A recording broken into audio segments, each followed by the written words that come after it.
Hey YouTube, it's the Petty God here, and today I'm reviewing the game's new album, Drillmatic Heart vs. Mind. Now let's get the BS out of the way first, or in this case the BSS, which stands for the game's Eminem diss record he just put out called The Black Slim Shady. Now at first, initially when I heard it, I was like, ooh, look at these valid and great jabs at Eminem, like how he needed Dr. Dre in his career, how his last few albums haven't been playable, his music doesn't get played in clubs and bars, whatever. And the game also mocks Eminem's flows throughout his career. There's some silly bars in there, which I'm sure are intentional to mock Eminem and what he did in his career. And then the more I hear it, the more I'm thinking, how obsessed and why is the game so obsessed with Eminem? I know on recent interviews he said that he was better than Eminem now, how he wants to smoke and he wants a versus with him, whatever. But it just comes across as very bitter. And it still seems like he's bitter that he was left off of Dr. Dre's Super Bowl halftime show. So why not diss Dr. Dre instead? Also, the attention to detail on this record, not only just being 10 minutes long and making references to Stan, like how Stan's brother is now this cab driver or Uber driver in the skit. He has a starter cab signed by him. The game kidnaps him.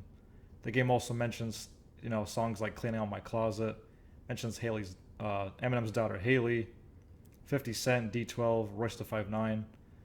It seems like the game is so obsessed with Eminem, it sounds like a tribute to M just as much as a diss record. So I don't know if Eminem's going to respond.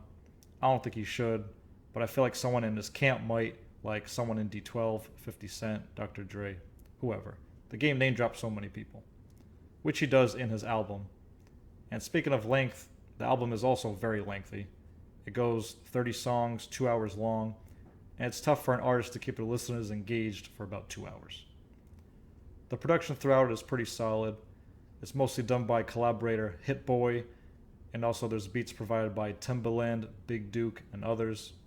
And it's not all West Coast type beats either.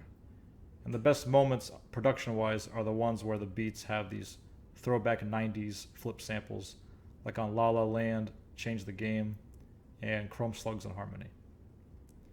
And the game's performance is pretty good. I mean, he is rapping his ass off. It is 30 songs, 2 hours.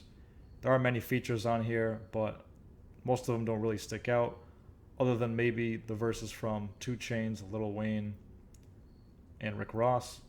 But like I said, it really tapers off in the second half and just tough to stay engaged for 2 hours, even though there are some bangers on here. So in my opinion, the album is just okay.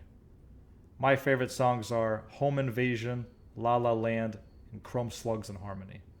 Those are my thoughts. Stay blessed.